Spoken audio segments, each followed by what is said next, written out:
దేశానికి చుక్కానిలా రాజ్యాంగాన్ని తయారు చేసిన మహనీయుడు డాక్టర్ బిఆర్ అంబేద్కర్. కుల వివక్ష ఎదుర్కొన్న ప్రజలకు బాసటగా నిలిచిన భారత రాజ్యాంగ నిర్మాత డాక్టర్ బిఆర్ అంబేద్కర్ జీవిత విశేషాలపై టీసాట్ ప్రత్యేక కథనం. డాక్టర్ బిఆర్ అంబేద్కర్ అసలు పేరు భీమ్రావ్ రామ్జీ అంబేద్కర్.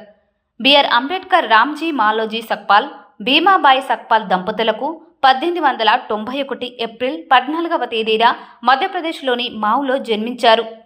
ప్రస్తుతం గ్రామాన్ని అధికారికంగా అంబేద్కర్ నగర్గా పిలుస్తున్నారు.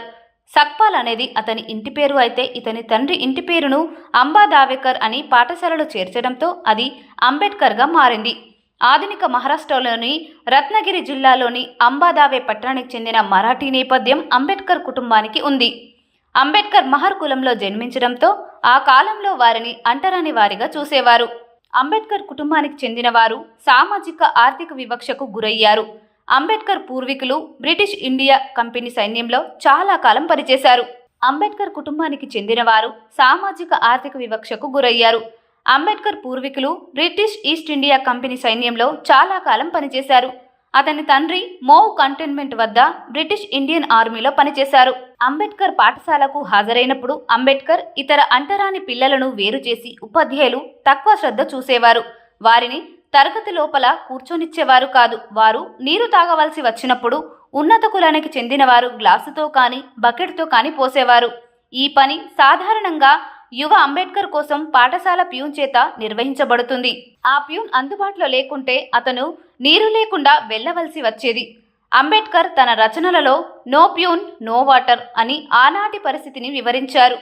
1897లో అంబేద్కర్ కుటుంబం ముంబైకి తరలి వెళ్ళింది. అక్కడ అంబేద్కర్ మాత్రమే అంటరాని వ్యక్తిగా ఎల్ఫిన్స్టోన్ ఉన్నత పాఠశాలలో చేరారు.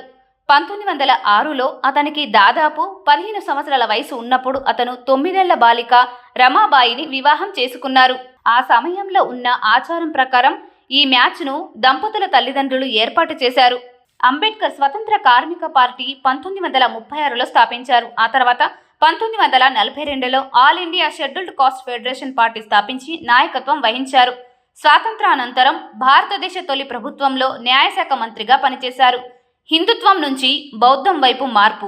అంబేద్కర్ 1956లో తన అనుచరులతో కలిసి బౌద్ధం స్వీకరించారు. ఆయన బౌద్ధ ధర్మ ప్రచారం ద్వారా సమాజంలో అసమానతలు తొలగించవచ్చని భావించారు.